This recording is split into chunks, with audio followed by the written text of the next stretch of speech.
Estamos de volta. O revezamento da tocha olímpica para os Jogos do Rio de Janeiro no ano que vem terá uma novidade. Qualquer pessoa poderá ser indicada para conduzir o fogo olímpico pelas capitais do país. Ela ainda não foi acesa, mas já esquenta o clima de expectativa para os Jogos do ano que vem. Em Osasco, na Grande São Paulo, medalhistas do PAN já conheceram a tocha que vai trazer a chama olímpica.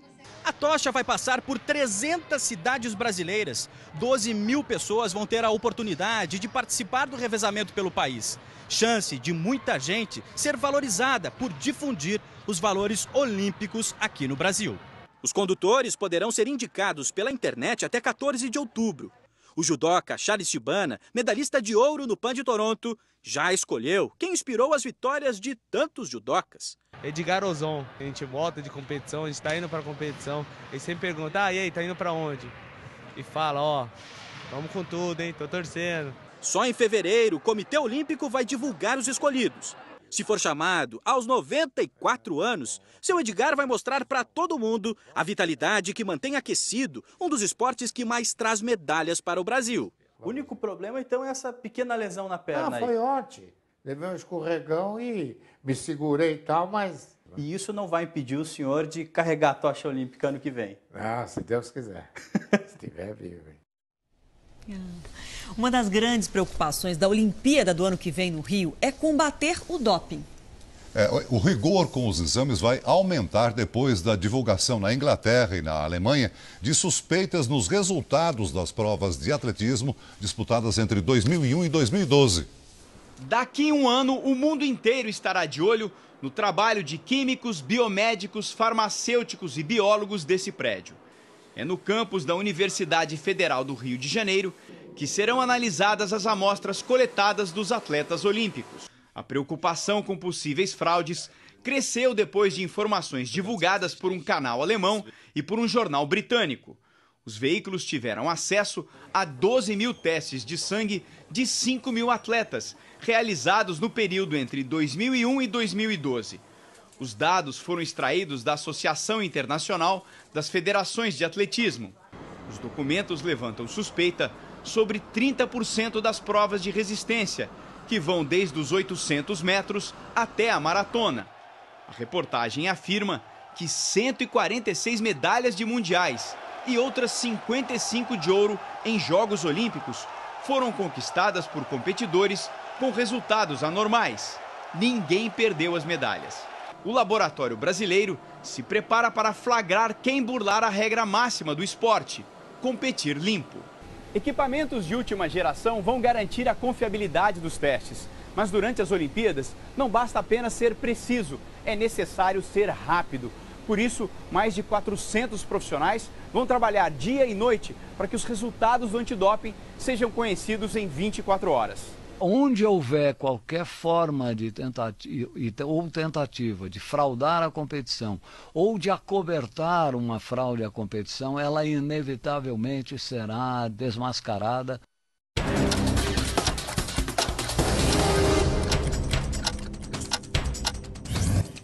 Centenas de taxistas protestaram em Brasília contra o uso do aplicativo de transporte particular de passageiros.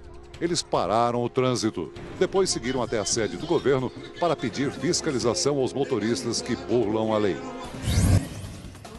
A Anistia Internacional divulgou o relatório sobre a violência policial no Rio de Janeiro. Nos últimos 10 anos, foram registrados mais de 8 mil homicídios cometidos por policiais militares em serviço. O levantamento também aponta que a maioria das vítimas é jovem, negra e pobre. Depois de passar 9 dias internado, o pai do cantor Michael Jackson recebeu alta em São Paulo. Joseph Walter Jackson veio ao Brasil para comemorar o seu aniversário de 87 anos e foi levado às pressas para o hospital, depois de sofrer um AVC. O dólar comercial teve hoje a terceira alta seguida, valorização de 0,87%. Com isso, a moeda americana fechou a R$ 3,45. É o maior valor desde 20 de março de 2003. Começaram hoje as inscrições para o financiamento estudantil, o FIES. O prazo se encerra no dia 6 de agosto, quinta-feira agora. Ao todo são 61.500 vagas. Para se inscrever, o candidato precisa ter acima de 450 pontos no Enem e renda familiar bruta de até 2 salários mínimos e meio por pessoa. 150 alunos foram atacados por abelhas durante o recreio numa escola de Salvador. 3 estudantes foram parar no hospital. 2 horas depois e ainda tinha abelha voando por todos os lados. A abelha tá aqui, ó. Cada um se protegeu como pôde. Cabeça coberta, álcool no corpo. As abelhas vêm tudo em cima da gente. Um enxame tanto. Eu levei mais de 20 picadas. O ataque aconteceu no intervalo das aulas, bem na hora do recreio. Mais de 200 estudantes estavam no pátio. Um deles resolveu jogar uma bolinha de papel na colmeia. Pronto, o enxame invadiu a escola e voou nos alunos. 150 foram picados. Um corre-corre danado. 3 precisaram ser levados para o hospital, mas passam bem. A colmeia foi descoberta há 1 mês, exatamente o mesmo tempo que a direção da escola pede ajuda. Aí procurei o serviço de zoonose da prefeitura, procurei a polícia ambiental, e procurei o Núcleo Regional de Educação e até o momento estamos esperando a resposta. A Secretaria de Educação diz que já contratou uma empresa privada para retirar a colmeia da escola. Cães de raça viram alvo de quadrilhas especializadas que agem no Rio de Janeiro. Os criminosos chegam a pintar vira-latas e vender como raças de alto valor.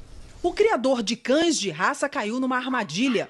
Achou que fecharia uma venda, mas foi rendido por 2 homens que se passaram por clientes e levaram 8 animais do canil na zona oeste da cidade. Prejuízo de R$50 mil. Me amarrou, me prendeu no banheiro. E foi quando ela levou o meu funcionário lá para fora, catou algumas fronhas de travesseiro e para colocar os animais. Animais com certificado de origem, o pedigree e tratamento especial. Nas mãos dos golpistas, eles são vendidos facilmente e dão alto lucro. É o que tem estimulado o aparecimento de grupos organizados. A Polícia do Rio investiga a ação de quadrilhas especializadas em roubos de cães de raça. O principal alvo são cachorros de pequeno porte. Os animais são vendidos em feiras ilegais e em sites da internet com preços abaixo dos de mercado. Um filhote da raça Spitz alemão, o Lulu da Pomerânia, chega a custar R$8 mil, mas é vendido por 500 neste site. Golpistas chegam a pintar vira-latas para vender como cães de raça. Em abril, este veterinário foi dopado e teve uma cadela roubada de dentro do apartamento dele em Copacabana. Isabor, da raça Chihuahua, foi resgatada quase 2 meses depois. O animal, avaliado em R$5 mil, já tinha até outro dono. Mas para quem perde um bicho de estimação, o dinheiro é o de menos. A falta do animal é muito grande. Eu estou muito abalado. Cientistas anunciaram hoje uma descoberta importante para o tratamento do câncer de pâncreas. Um exame de urina é capaz de detectar a doença precocemente. Há 12 anos, Meg Blanks convive com a dor da perda do marido, vítima do câncer de pâncreas. Desde então, ela lidera uma ONG que investe na pesquisa contra a doença. Hoje, cientistas britânicos e espanhóis, financiados pela organização, anunciaram uma descoberta. Com um simples teste de urina, eles conseguem identificar o câncer de pâncreas de uma forma muito mais rápida. Durante a pesquisa, o material coletado apresentou um nível elevado de 3 tipos específicos de proteína nos pacientes com o tumor. É possível descobrir a doença ainda no 1º ou 2º estágio, que traz uma chance maior de cura, diz Meg.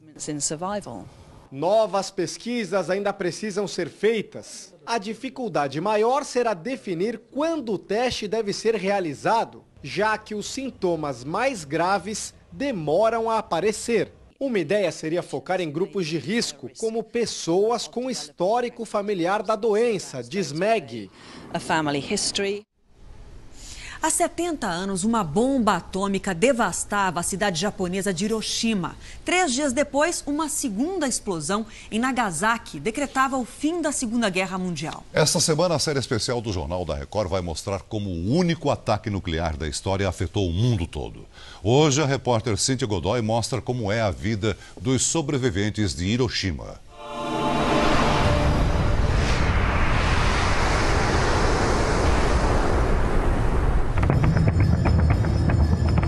6 de agosto de 1945.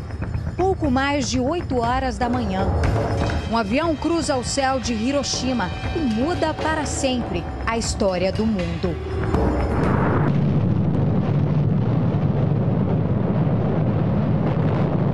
A aeronave B-29 do exército americano carregava a arma de destruição em massa mais letal já inventada pelo homem.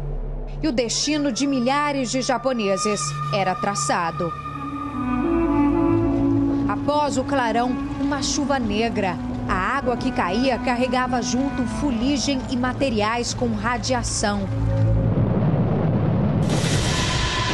Na época, mais de 320 mil pessoas estavam em Hiroshima, cidade militarmente importante para o Japão na Segunda Guerra Mundial. Mas no dia do ataque, a maioria das vítimas era civil, 80%, muitas mulheres e crianças.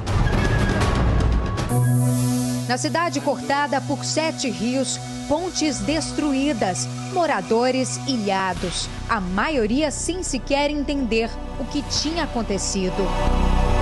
Em um raio de 2 quilômetros, a devastação foi quase que total. Um dos únicos prédios que não desabou se tornou o símbolo da cidade. O dome, como é chamado, só não foi abaixo porque é feito de cobre e concreto.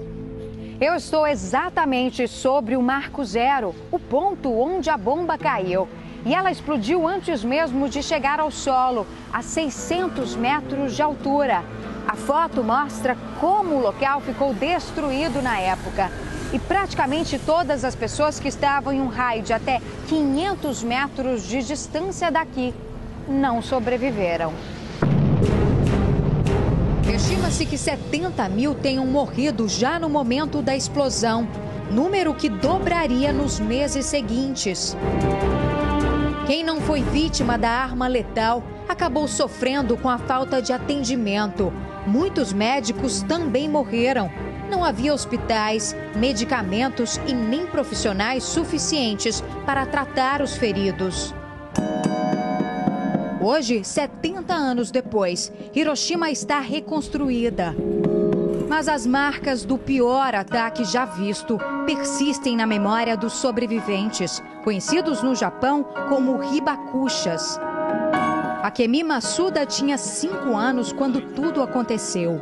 Após a explosão, a senhora Akemi e a família tiveram que viver em abrigos temporários. Por 4 anos, moraram fora de Hiroshima, porque a destruição estava por toda a cidade.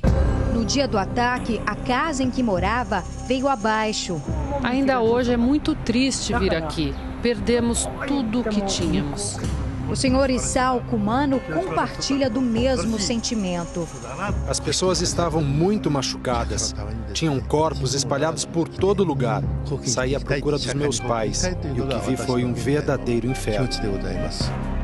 Enquanto caminhava pela cidade em chamas, o japonês ainda foi surpreendido por um menino bastante ferido, caído no chão, pedindo socorro. Estava tão assustado que acabei deixando aquela criança para trás. Eu não me perdoo por isso. Quando voltei, ele já estava morto. Foram poucos segundos para tudo ser reduzido a pó.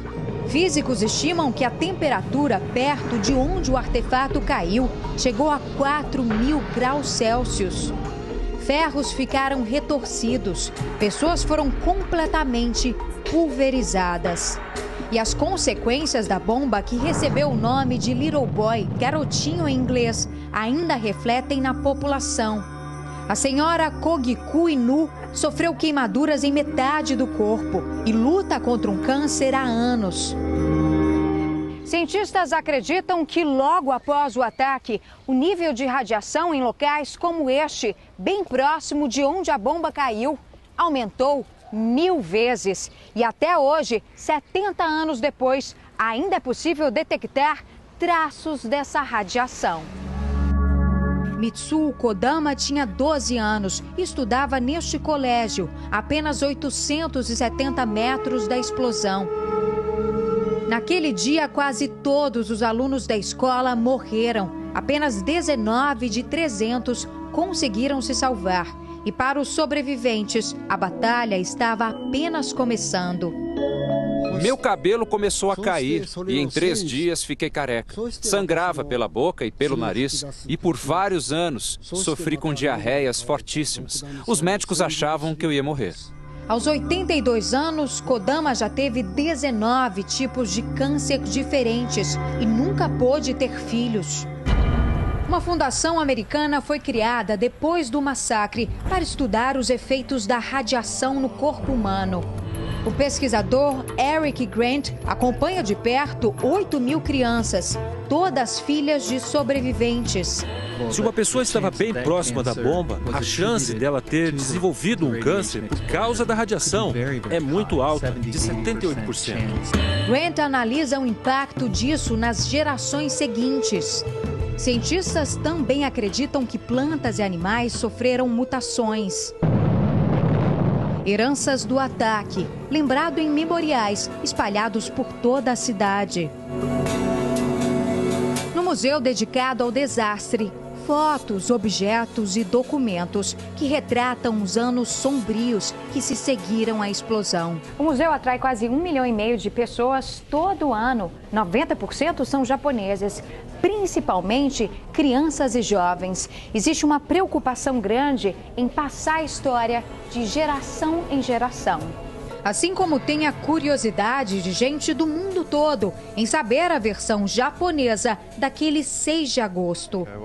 Nos Estados Unidos, eu ouvi a minha vida inteira um lado da história. É muito bom poder ver de outra perspectiva o que aconteceu aqui. Na Praça da Paz, a tocha com o fogo que só será apagado no dia em que a última bomba atômica do planeta for destruída. Uma lembrança dos horrores causados pela guerra do passado, um apelo de paz para o futuro. O Jornal da Record de hoje termina aqui. Você pode rever na íntegra essa edição do R7 Play. Fique agora com o Repórter Record Investigação, que mostra os rachas de rua e revela imagens inéditas dessas corridas clandestinas. A gente se vê amanhã aqui no JR. Até lá. Boa noite, até amanhã.